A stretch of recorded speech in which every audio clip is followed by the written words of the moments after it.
another episode of Straight Talk Recovery. I'm Adam Kostiw, and I'm joined with my co host, Raymond Moore. Today's topic is going to be infidelity in relationships.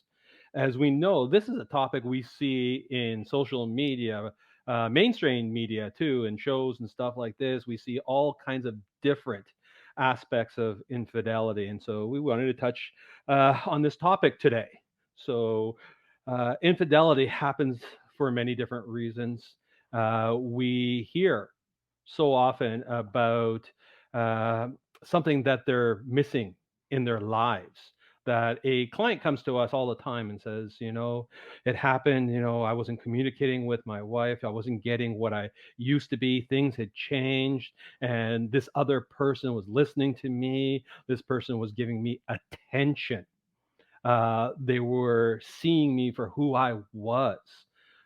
So we hear things like this, but this is not the only thing that in therapy and when we work with people that we do hear.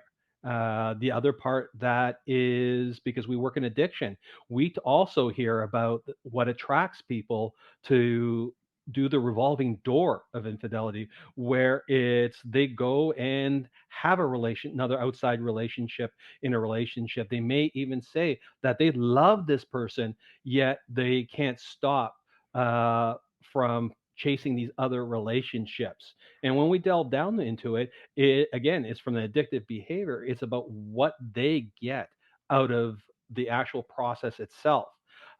They actually receive.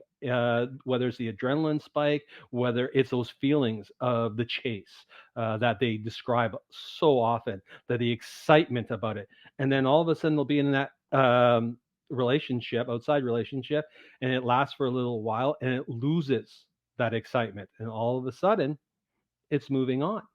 And so these are a couple of different aspects that we're going to look at. Talk about a great opening. Absolutely love it. So we're again talking about a. I love how you brought up initially. It's something you see all over social media, and it's something you hear very often from people. It's kind of another one of those taboo things, right? We talked about porn addiction. I think it was the last one we did, or our conversation on porn addiction. But it's often very taboo to talk about infidelity in relationships for many different reasons. And infidelity essentially is a disconnection between people in one way or another, right? So I think as we go on through this, we'll look kind of more in depths of what it actually means. But essentially, it's a disconnection from the person that you're with. I know Adam is going to definitely focus on kind of the thrill and the rush that some people seem to experience, and it takes light in many different ways for some people. Some people do it for the rush, and then other people do it simply because they're feeling disconnected in a relationship and try to get their needs met in different ways without fully being open and direct to the people that they're with. So I think today's topic is a pretty challenging topic for some people to hear. I guarantee you there's people tuning into this, whether they are currently in this situation, have been in this situation, but it certainly is a tough place to be in. But hopefully we can provide some insight and some direction on how to handle it. It often is a very difficult thing. I know with a lot of the population of people I worked with, specifically in addictions, a lot of people do come forward and talk about times within the relationships that they have not been very committed to the person that they're with, whether that be due to substance use or simply due to issues that are happening in that relationship. And one of the hardships and most challenging questions I think I get from a lot of people is, do I tell the person? Which I think is going to be an interesting one, and I'll definitely let you chime in on that one. Yeah. But I know that there is a large quantity of people I worked with where that's always kind of the biggest fear. So as they're now, putting down the substance or not engaging in the behavior anymore, and they're trying to get honest, having to deal with the fact of being honest could potentially hurt somebody else. So, do I say something or do I not? How do I communicate specifically what we're saying here? How do I try to fix things if I know for certain this may actually fully break things? Hmm. So there's no right or wrong answer for this. I know I always feel I don't want to say stumped, but it is a very, for me personally, it's always the honesty's the best, and wherever it rolls from there, it rolls from there. But getting honest with yourself and getting honest with the person is probably the best thing you can do if you've been um, not faithful within a relationship. Uh, Right. Exactly. Absolutely. And it's about in a relationship. So often when we deal with couples therapy, we talk about open and honest communication, and it has to start somewhere. But one of the hurdles that sometimes happens is that a person tries to jump the gun, and they talk about wanting to be open and honest with the relationship, but they haven't been honest and open with themselves first about what their problem is. Again, it's difficult. So all of a sudden, you have someone who is actively engaging in infidelity, or in the person specifically who's chasing the thrill part, right? And we'll talk about that one first. Well, they're still doing it, and they want to be honest and open. Mm. Well, now we're talking. You're going up and opening up about something that's active, right?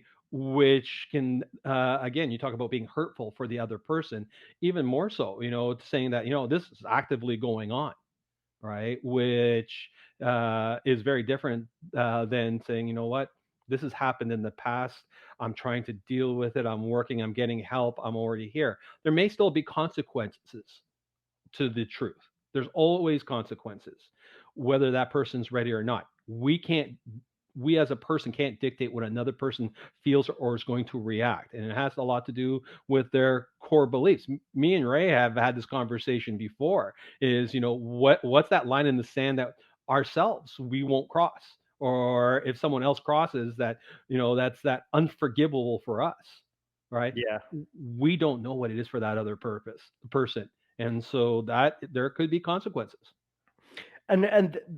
This brings up an interesting thing, and I know I was talking to you about this before. Every now and then I like to throw at some hot topics in our workplace just to kind of gauge where we are. I mean, a lot of times our Mhm. responses are going to be ultimately what's best for the client, but we do have our own personal opinions. And you talked Mhm. about the line in the sand. I mean, for me, it's a mountain, right? For me, I struggle with the idea that if unfaithfulness were to happen in a personal relationship with me, it is a mountain I would be able to climb over.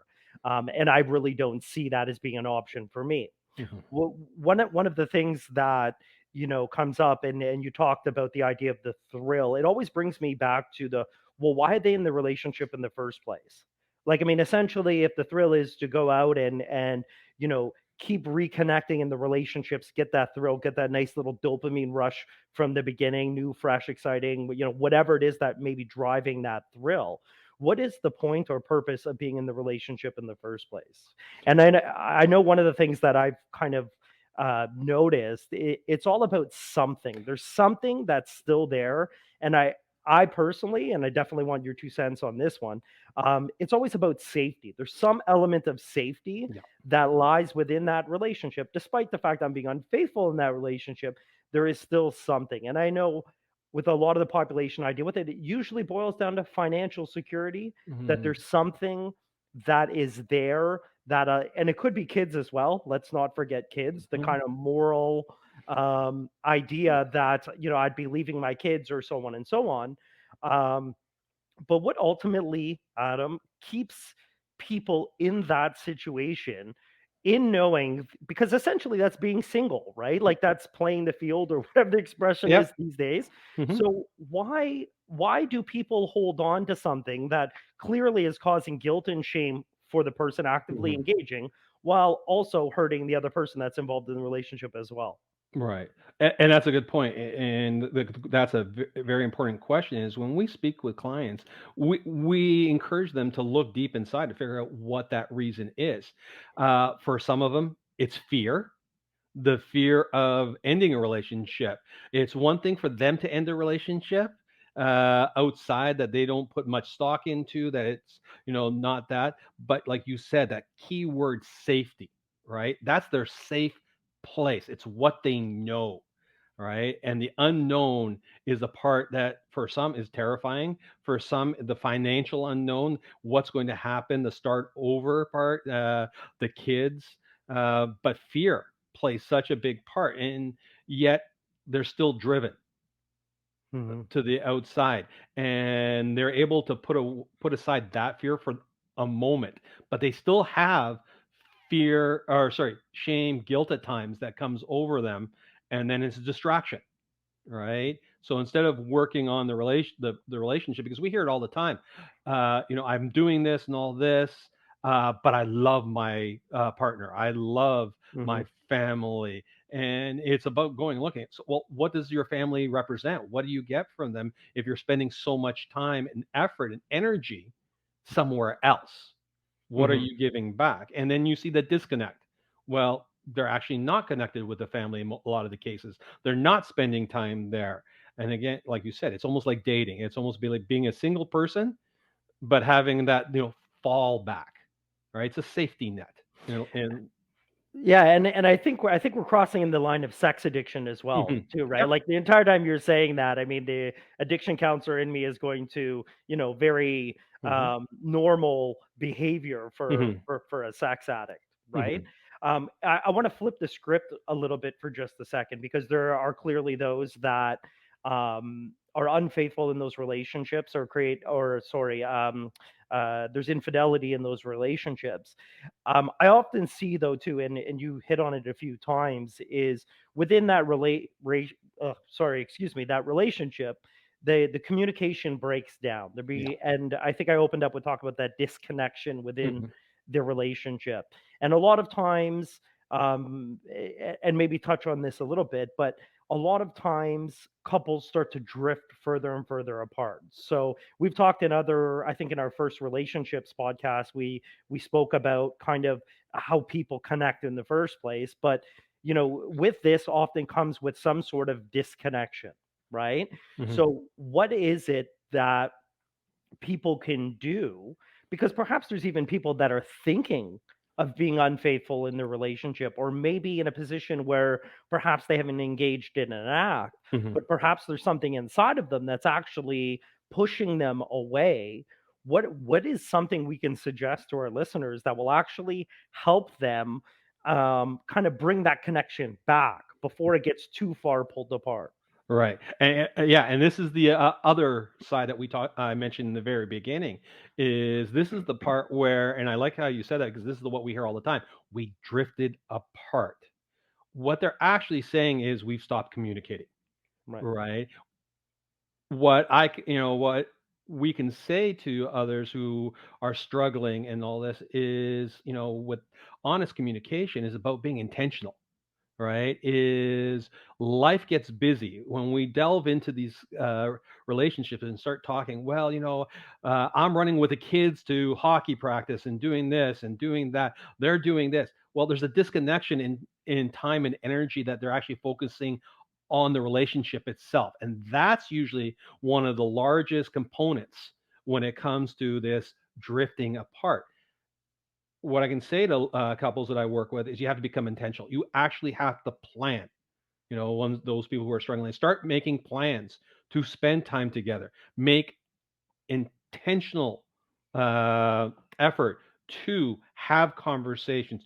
Set time aside for yourselves as a couple. All right. We hear it all the time is, oh, we haven't been on a date in years since the kids were born, or life is so busy between work and this. I come home, I'm exhausted. Well, absolutely, I can relate to that.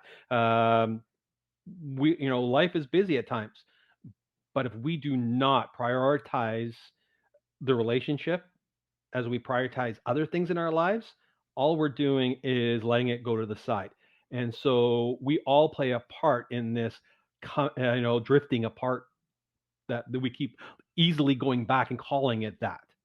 Right? It's, we're just not putting as much effort in as we did, because as a relationship originally starts, you have to think back on Yeah. what it was when it first started.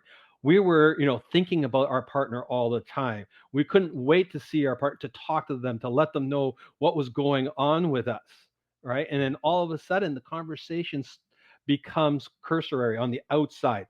Oh, honey, did you get the milk? Or, oh, you need to take Johnny to the appointment, or what. Well, but it's not about each other, right? we hear the cursory, how was your day? Okay. Right. There's no depth. We need to get to the depth again. We need to be open and honest. And one thing that I find, and I'm guilty of this myself in relationships with my own wife at times, is I forget to tell her what I need. Mhm. Right? There's a difference, and we have to always remember going back between want and need. There's stuff we need and there's stuff we want. Right? Mhm. What we need to get to is where they combine, the same, where they overlap. And there are things that we want and need at the same time, but there's also, we may, want a car. We may need a car, but we want the Ferrari. Well, that doesn't necessarily mean the same thing. In a relationship, the same thing, right? We may want a uh, exciting sex life. Mhm. What we need is a connection, which can include the physical relationship part too. I speak to a lot of females or even males who may be the ones who may see themselves as the more emotional in the relationship, Mhm. and they say, their love life is best when they're feeling it emotionally, when they feel connected, when it's not just the act, there's more to it, where they feel vulnerable, where they feel like they've had those conversations, and it's stemmed from there. Yeah, and I want to go back on something you said about going back to the beginning. I mean, the connection happens with exactly with what you said. That open communication, the very clear, assertive, this is who I am, this is what I need, this is what I want. But I think the problem is for many people in relationships, we get it backwards. We believe the longer that we know somebody, the more we know them, right? Which is absolutely incorrect, Mhm. right? At the beginning, when we didn't know them, we're actually getting to know them better because we're listening, we're receptive, we're honest, we're direct. As time goes on, we fall away. And I love your example of how you're doing good, right? Like, and that's where it gets to, because the idea in our head is that we kind of already know, and it's the same thing every day, and so on and so on. But when you were talking about, when you were talking, I was thinking that, it's interesting that we're not specifically just focusing on sex here, right? Is a lot of people think of infidelity as simply being, I'm going to physically cheat with somebody, but you're hitting on the emotional piece as well. And I think if we did this podcast, say 25 years ago, we'd probably be more specifically focusing on the sexual aspect, the Mhm. physical needs not being met.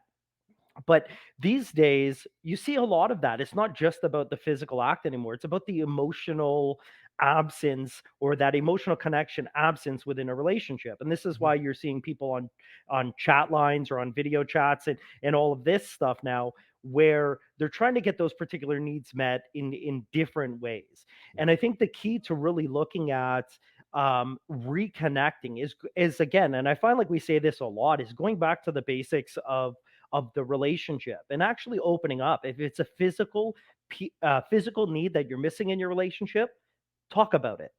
Don't avoid it. Don't be like, well, we're married now. We don't, it's just, I'm married, and like all those things we say to soothe ourselves. Specifically, talk to the person and say, I feel like I'm lacking intimacy in this relationship, or be direct to what you're saying. Otherwise, it's going to manifest in behavior that could potentially hurt you, right? Mhm. Or hurt the other person. Yeah. And even emotionally speaking, if you're not feeling loved or you're not feeling this, again, avoid the whole, you don't love me the way you used to, or you are no longer avoid all of that and simply say what it is that you're missing. Mhm. I feel like the romance in our relationship has not been prioritized, to your point earlier, where we're prioritizing things ahead of ourselves, and we need to kind of come back to us and spend some time loving each other, so that everything else that we often prioritize ahead of that becomes that much easier. Mhm. So, Yeah, absolutely. That makes perfect sense. And I want, again, you said something really important I need to go back to, is the part about, the difference between 25 years ago and now, how we would have spoken about it. And you're right, we would have spoken strictly from the sexual part of it, the cheating. Majority of the couples I've worked with and I've spoken to on both sides, will say that being on a chat line, being talking, having communications with another person that is intimate emotionally is cheating, Mhm. right? And that where the other person will argue, well, I never slept with a person, I never did anything with that person, but to the other person, from their perspective, they have cheated, Mhm. right? The trust, and it boils down to that trust in the relationship, that it's been broken, and that's the part that is difficult to heal at times afterwards. Not everyone is able to forgive, and we see that, right, when we talk about the line in the sand. For some, it's more difficult than others.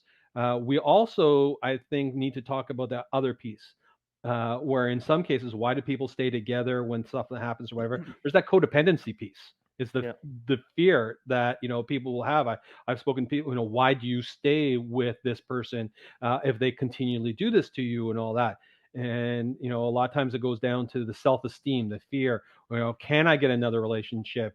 This is all I know, and it keeps them in that. Can it be healed? If both people are willing and able to do the work and change the way they've been communicating, well, there's always a possibility.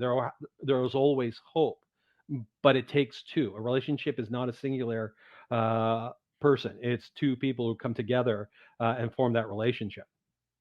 And I think, if I'm a listener to this particular topic and I'm scrolling through Spotify or I'm looking at the topics where and this one really reaches out to me and I have some thoughts and questions and kind of going back to what I said earlier, do I tell them? Do I not? I think, again, like you said, with the work of two people, potentially there's healing there. Hmm. It may be instinctual to not say anything, to just Hmm. be a better person and not, but you run the risk of sitting with that guilt and shame Hmm. that will project into that Yeah. relationship. So, I mean, the work is there if you choose to do it, but at the end of the day, more from the perspective of if you feel like you're kind of being pushed out of your relationship, I'd highly suggest that you take note of this particular podcast and start reconnecting and talking about what's happening because a lot of times it's that simple. It's Hmm. that simple. And I know with a lot of time with people cheating, it just happened. Like that is like the it just happened. I don't know what happened. We were there and it happened. Well, no, it didn't just happen.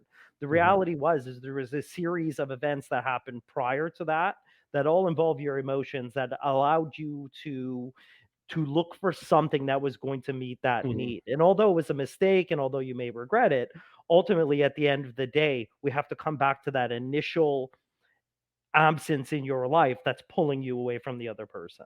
Hmm. If that makes any sense. Yeah, and when we hear that, that it just happened, right? Again, that's the part about not taking ownership and not taking responsibility for your part in this, right? And it's, I hear all the blame game a lot of times. Well, I didn't get this, I didn't do this. Well, what was your part of it?